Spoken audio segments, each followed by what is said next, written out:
नमस्कार, दिन भर की बड़ी खबरों में आपका स्वागत है। मैं हूं आराधना।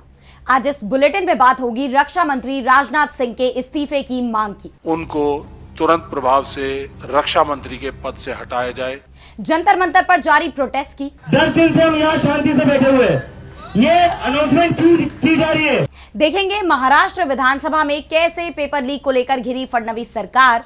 राम मंदिर मामले में सुप्रीम कोर्ट ने क्या की टिप्पणी। जानेंगे चीन को लेकर कैसे फंस गई मोदी सरकार।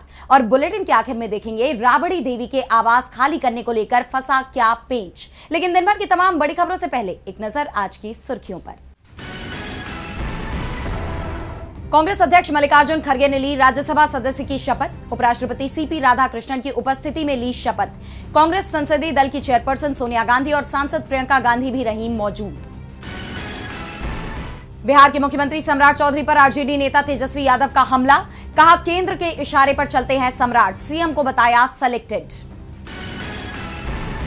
पंजाब में बेअदबी कानून को लेकर बवाल। अकाल तख्त ने 1 महीने में कानून को संशोधित करने का दिया आदेश।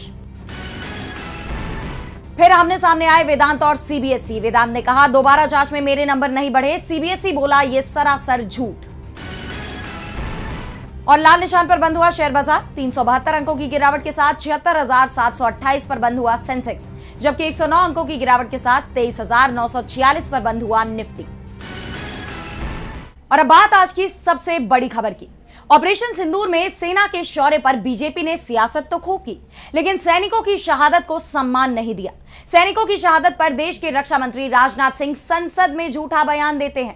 कहते हैं कि सैनिकों की कोई क्षति नहीं हुई, लेकिन अब सैनिकों की शहादत के सबूत सामने आ गए हैं। इसके बाद विपक्ष ने सरकार को घेर लिया है। राजनाथ सिंह के इस्तीफे की डिमांड की जा रही है। देखिए ये रिपोर्ट। ऑपरेशन सिंदूर पर झूठ बोलकर केंद्रीय रक्षा मंत्री राजनाथ सिंह बुरी तरह से घिर गए हैं। कांग्रेस की तरफ से पहले ही साफ कर दिया गया है कि वो मानसून सत्र में राजनाथ सिंह के खिलाफ विशेषाधिकार हनन का प्रस्ताव लेकर आएगी। उन्होंने संसद में झूठी जानकारी दी थी। देश के 6 सैनिक ऑपरेशन सिंदूर में शहीद हुए, लेकिन संसद में राजनाथ सिंह ने कहा कि किसी की शहादत नहीं हुई है। कांग्रेस अब राजनाथ सिंह के इस्तीफे की डिमांड पर अड़ गई है। ऑल इंडिया कांग्रेस कमेटी के पूर्व सैनिक विभाग के अध्यक्ष कर्नल रोहित चौधरी ने कहा बीजेपी सैनिकों की बात तो करती है, लेकिन उनके कंधों पर रखकर बंदूक चलाती है, शहीदों के नाम पर वोट मांगती है, उनका अपमान करती है। जब राजनाथ सिंह संसद में झूठ बोल रहे थे कि किसी भी सैनिक की क्षति नहीं हुई है, तब बीजेपी सांसद तालियां बजा रहे थे। इनमें से किसी को भी सदन में बैठने का हक नहीं है। रक्षा मंत्री राजनाथ सिंह ने देश की सेना और सैनिकों का अपमान किया है। हम उनके इस्तीफे की मांग करते हैं। कर्नल चौधरी ने कहा कि हमारी मांग है, ये डिमांड करते हैं कि पहली डिमांड हमारी ये है कि राजनाथ सिंह जी ने संसद में झूठ बोला है। संसद में झूठ बोलने के कारण उनको तुरंत प्रभाव से रक्षा मंत्री के पद से हटाया जाए, या अगर हटते नहीं हैं तो उनका रेजिग्नेशन लिया जाए। अगर रेजिग्नेशन नहीं लिया जाता, नहीं देते हैं, तो उनको हटाया जाए। दूसरा, ब्रीच ऑफ प्रिविलेज मोशन उनके खिलाफ लाया जाए, ताकि एक एग्जाम्पलरी पनिशमेंट हो। हमारे देश में कोई दोबारा से संसद में गलत बयानी ना कर सके, क्योंकि संसद में जो बात कही जाती थी उसको पार्लियामेंट्री लैंग्वेज कहा जाता था, और कोई दूसरी बात कोई बाहर जाके कोई कहता था तो कहते थे अनपार्लियामेंट्री लैंग्वेज है। तो ये इस पार्लियामेंट में झूठ बोलने का अधिकार किसी को नहीं है। मोदी जी और उनकी पूरी कैबिनेट को इस ताली बजाने के प्रकरण में साथ देने में, राजनाथ सिंह जी का झूठ बोलते हुए साथ देने में, उनसे सबके सामने पब्लिकली माफी मांगी जाए, संसद में माफी मांगी जाए कि हमसे। तो कांग्रेस ने साफ कर दिया है कि राजनाथ सिंह के इस्तीफे से कम उसे कुछ भी मंजूर नहीं होगा। वहीं रिटायर्ड विंग कमांडर डॉक्टर अनुमा आचार्य ने कहा कि सेना और सैनिकों के नाम पर राजनीति करने वाली मोदी सरकार ने देश और सैनिकों को बार बार धोखा दिया है। ऑपरेशन सिंदूर के समय सेना की तरफ से कहा गया कि कुछ नुकसान हुआ है, वो बयान ही दिखा रहा था कि सरकार का सेना पर कितना दबाव है। बीजेपी सरकार आने से पहले परंपरा थी कि जो भी देश के लिए सर्वोच्च बलिदान देता था उसके प्रति सार्वजनिक तौर पर कृतज्ञता व्यक्त की जाती थी, लेकिन अब सरकार सैनिकों की शहादत का सम्मान करने को तैयार नहीं है। तो कांग्रेस अब राजनाथ सिंह के इस्तीफे की मांग पर अड़ गई है। ऐसे में आने वाले समय में मोदी सरकार की मुश्किलें बढ़ती दिखाई दे रही हैं। कांग्रेस ने रक्षा मंत्री के इस्तीफे की मांग कर दी है, जबकि शिक्षा मंत्री धर्मेंद्र प्रधान के इस्तीफे की मांग तो पहले से ही हो रही है। जंतर मंतर पर युवा प्रदर्शन कर रहे हैं। सोशल एक्टिविस्ट सोनम वांगचुक भी आमरण अनशन पर बैठे हुए हैं, लेकिन सरकार उनकी मांग को मानने को तैयार नहीं है। ऐसे में अब ये प्रदर्शन और तेज होता दिखाई दे रहा है। तो 10वें दिन कैसे युवाओं के प्रोटेस्ट ने पकड़ी रफ्तार, जानने के लिए देखिए ये रिपोर्ट। देश में बदहाल शिक्षा व्यवस्था को लेकर दिल्ली के जंतर मंतर पर कॉकरोच जनता पार्टी के प्रदर्शन का आज यानी 29 जून को 10वां दिन रहा। इस दौरान युवाओं में सरकार के खिलाफ नाराजगी थोड़ी भी कम नजर नहीं आई। हजारों की तादाद में कॉकरोच अभी भी शिक्षा मंत्री धर्मेंद्र प्रधान के इस्तीफे की मांग कर रहे हैं। तो वहीं सीजेपी के संस्थापक अभिजीत तिपके ने पुलिस पर कई सवाल उठाए। हम यहाँ शांति से बैठे हुए, ये अनाउंसमेंट क्यों की जा रही है? क्या पुलिस ने कोई प्लानिंग करके रखी है क्या? जानबूझकर ये अनाउंसमेंट क्यों करी जा रही है कि हमारे लोग बाकी जगह ना जाए या परेशान ना करें? हम किसी को कोई परेशानी नहीं कर रहे। कि आपके प्रोटेस्ट के अलावा 3 प्रोटेस्ट और हैं। आपसे अनुरोध है कि आप उनके प्रोटेस्ट में जाकर व्यवस्था को खराब ना करें। आप अपने प्रोटेस्ट से संबंध रखें, दूसरे के प्रोटेस्ट में जाकर व्यवस्था को खराब ना करें। बीजेपी के प्रोटेस्ट से यहाँ 9 दिन से बैठे हुए, किसी ने व्यवस्था खराब की? इसके अलावा सीजेपी ने बीजेपी पर निशाना साधते हुए एक्स पर पोस्ट किया कि अगर भाजपा को सत्ता से नहीं हटाया तो देश को बर्बाद करके ही छोड़ेगी। भाजपा हटाओ नौकरी पाओ, भाजपा हटाओ पेपर लीक बंद कराओ। सीजेपी ने कई सवाल भी किए कि आखिर वो लोग कहां गए, नेता और अभिनेता कहां खो गए जो बेरोजगारी पर, महंगाई पर, भ्रष्टाचार पर, डीजल और पेट्रोल के दाम बढ़ने पर, गैस की किल्लत पर, किसानों की खाद की समस्या पर, युवाओं के भविष्य पर रोज आवाज उठाते थे। इन सबके बीच सोशल एक्टिविस्ट सोनम वांगचुक लगातार दूसरे दिन भूख हड़ताल पर बैठे रहे।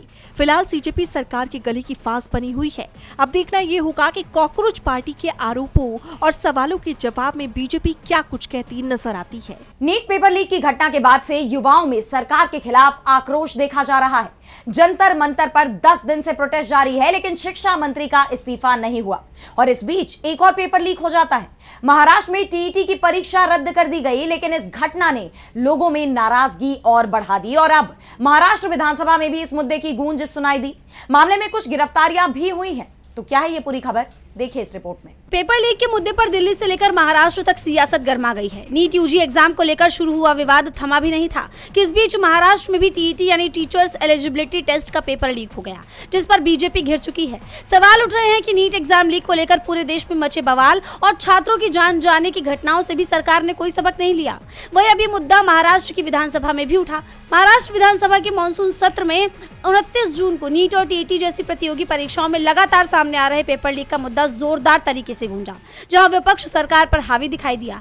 इसी कड़ी में कांग्रेस विधायक दल के नेता विजय वडेट्टीवार ने राज्य सरकार पर तीखा हमला बोलते हुए आरोप लगाया कि बार बार हो रही पेपर लीक की घटनाओं से महाराष्ट्र की पूरे देश में बदनामी हो रही है और लाखों छात्रों और शिक्षकों का भविष्य खतरे में पड़ गया है। लाखों छात्र सालों से मेहनत करते हैं, तैयारी करते हैं और उसके बाद परीक्षा में बैठते हैं, लेकिन पेपर लीक की घटनाओं के कारण उनकी मेहनत पर पानी फिर जाता है। आखिर बार बार परीक्षाओं को पारदर्शी और सुरक्षित तरीके से आयोजित करने में क्यों फेलियर हो रहा है? जैसा आप जानते हैं कि मामले में अब तक 3 आरोपी गिरफ्तार हो चुके हैं। टीईटी एग्जाम लीक मामले में मास्टरमाइंड विजेंद्र गुप्ता के गिरफ्तार होने की खबर भी सामने आई, लेकिन विपक्ष ने सिर्फ गिरफ्तारी को नाकाफी बताया है और मांग की है कि पेपर तैयार करने वाली एजेंसियों, संबंधित कंपनियों और पूरे नेटवर्क की जांच कर इस रैकेट का पर्दाफाश किया जाना चाहिए, नहीं तो पेपर लीक होते रहेंगे। वैसे भी जिस विजेंद्र गुप्ता को गिरफ्तार किया गया वो खुलकर ये बात पहले ही बोल चुका है कि पेपर लीक होंगे, उसकी गिरफ्तारी भी हो सकती है, लेकिन इससे कुछ नहीं होगा। जल्द ही जमानत भी मिल जाएगी, सजा किसी को नहीं होती। ऐसे में सरकार और सिस्टम दोनों सवालों के घेरे में है। महाराष्ट्र विधानसभा में पेपर लीक को लेकर फडणवीस सरकार बुरी तरह घिर गई, तो राम मंदिर में चढ़ावा चोरी मामले में भी उत्तर प्रदेश की बीजेपी सरकार की मुश्किलें बढ़ती दिखाई दे रही हैं। विपक्ष लगातार सरकार और मंदिर ट्रस्ट की कार्यप्रणाली पर सवाल उठा रहा है। वहीं अब सुप्रीम कोर्ट में भी इस मामले को लेकर सुनवाई हुई है। तो क्या कुछ हुआ कोर्ट में और जांच कहां तक पहुंची और बीजेपी पर क्यों उठ रहे हैं ये सारे सवाल, जानने के लिए देखिए ये रिपोर्ट। राम मंदिर चढ़ावा चोरी मामले में सीबीआई जांच की मांग को लेकर वकील अनूप अवस्थी ने सुप्रीम कोर्ट का दरवाजा खटखटाया था। 29 जून को इस याचिका पर सुनवाई हुई। याचिकाकर्ता ने अदालत से कहा कि मंदिर के धन के कथित दुरुपयोग से जुड़े आरोप बेहद गंभीर है और इस मामले में तुरंत सुनवाई की जरूरत है। लेकिन सुनवाई के दौरान जस्टिस सुंदरेश ने पूछा कि आखिर इतनी जल्दबाजी क्यों है। इस पर याचिकाकर्ता ने कहा कि जिस तरह से राज्य सरकार इस मामले को संभाल रही है उससे संदेह पैदा होता है। हालांकि सुप्रीम कोर्ट ने तत्काल सुनवाई से इनकार करते हुए ये साफ कहा कि छुट्टियों के बाद ही इस याचिका पर सुनवाई होगी। उधर जमीन पर भी जांच लगातार तेज होती जा रही है। पुलिस ने इस मामले में मंदिर ट्रस्ट के पूर्व पदाधिकारियों चंपत राय, अनिल मिश्रा और गोपाल राव से पूछताछ कर उनके बयान दर्ज किए हैं। यही नहीं, जेल में बंद 8 आरोपियों के बैंक खातों की भी जांच शुरू कर दी गई है। पुलिस अयोध्या धाम स्थित SBI शाखा पहुंची, जहां 7 आरोपियों के खाते मौजूद हैं। बैंक स्टेटमेंट हासिल किए गए हैं ताकि ये पता लगाया जा सके कि मंदिर में नौकरी मिलने के बाद उनके खातों में कितना पैसा आया और किसी तरह का संदिग्ध लेन देन हुआ या नहीं। पुलिस ने बैंक के 2 कर्मचारियों को भी नोटिस जारी किया है। इसी बीच सभी 8 आरोपियों को अदालत में पेश किया गया। पुलिस ने उनकी रिमांड नहीं मांगी, जिसके बाद कोर्ट ने सभी आरोपियों को 14 दिन की न्यायिक हिरासत में भेज दिया। अब इस मामले की अगली सुनवाई 13 जुलाई को होगी और तब तक सभी आरोपी जेल में रहेंगे।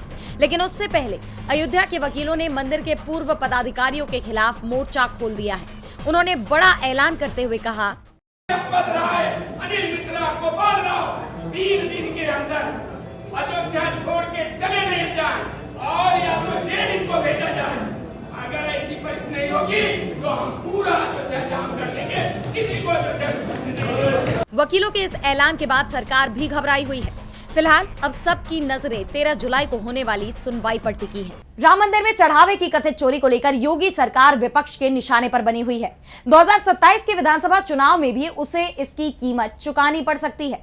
इस बीच सपा प्रमुख अखिलेश यादव ने भी बीजेपी सरकार को तमाम मुद्दों पर घेरा, साथ ही राज्य में सत्ता परिवर्तन का दावा तक कर दिया है। तो क्या कुछ कहा है अखिलेश यादव ने और क्या है ये पूरी खबर, देखिए इस रिपोर्ट में। उत्तर प्रदेश में साल 2027 में होने वाले विधानसभा चुनाव को लेकर सियासत गर्मा गई है। एक तरफ सीएम योगी ने राज्य के अलग अलग शहरों और विधानसभा क्षेत्रों में दौरे शुरू कर दिए हैं, वहीं विपक्षी खेमे में भी बैठकों का दौर शुरू हो गया है। इसी कड़ी में सपा प्रमुख अखिलेश यादव प्रयागराज पहुंचे, जहां उन्होंने पार्टी कार्यकर्ताओं और नेताओं से मुलाकात की और संगठन की मजबूती पर जोर दिया। इस दौरान अखिलेश यादव ने प्रेस कॉन्फ्रेंस भी की, जिसमें उन्होंने तमाम मुद्दों को लेकर मोदी सरकार के खिलाफ मोर्चा खोला। सपा के विजन इंडिया PDA के तहत आयोजित प्रेस कॉन्फ्रेंस में अखिलेश यादव ने सबसे पहले शिक्षा का मुद्दा उठाया और सरकार पर आरोप लगाया कि आज की सरकार में KG से लेकर PG तक की पूरी शिक्षा व्यवस्था को बीमार किया जा रहा है। उन्होंने नाविकों के रोजगार का मुद्दा भी उठाया और कहा कि नाविक लोगों के लिए अगर हमें नाव भी सरकार से फ्री या सब्सिडी के माध्यम से लेनी पड़े तो हम लेंगे और देने का काम करेंगे।